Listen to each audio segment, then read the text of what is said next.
Hello everyone, আসসালামু আলাইকুম। কেমন আছেন আপনারা? আমি তো আল্লাহর রহমত এবং আপনাদের দোয়ায় আলহামদুলিল্লাহ ভালো আছি।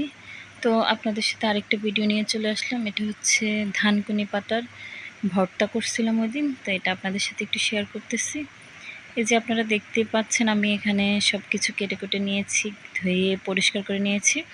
এখানে পেঁয়াজ, তারপর রসুন কয়েকটা রসুনের কোয়া, তারপর কাঁচামরিচ, ধানকুনি পাতা সব কিছুই ধুয়ে আর যেটা কাটার ওটা কেটে নিয়েছি। এই তো এখানে আমি সামান্য পরিমাণ তেল দিয়ে রসুনটা দিয়ে দিয়েছি, দিয়ে যে পেঁয়াজগুলো কেটে রেখেছি ওটাও দিয়ে দিচ্ছি, দিয়ে এখন একটু ভালো করে ভেজে নেব। এখানে কিন্তু আমি সরিষার তেল ব্যবহার করছিলাম। এই যে আমার পেঁয়াজটা ভাজা হয়ে গেছে মোটামুটি, পেঁয়াজ রসুনটা। তো এখানে আমি কয়েকটা কাঁচামরিচ দিয়ে দিচ্ছি, তো এই কাঁচামরিচটাও একটু ভেজে নেব। যে আমার কাঁচামরিচটা প্রায় ভাজা হয়ে গেছে।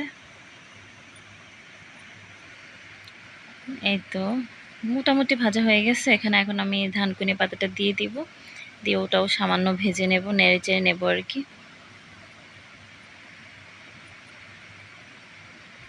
এই তো আমি সবগুলা পাতাই দিয়ে দিয়েছি।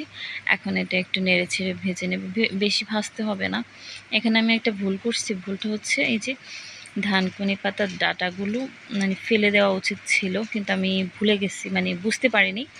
তো বাটতে একটু সমস্যা হয়ে গেছে আমার। এই যে আমি এগুলো ভেজে নিয়েছি, এখন এখানে আমি এগুলো বেটে নেব। তো আমার ভিডিওটা যদি আপনাদের ভালো লেগে থাকে তাহলে like, comment, share and subscribe করে দেবেন প্লিজ।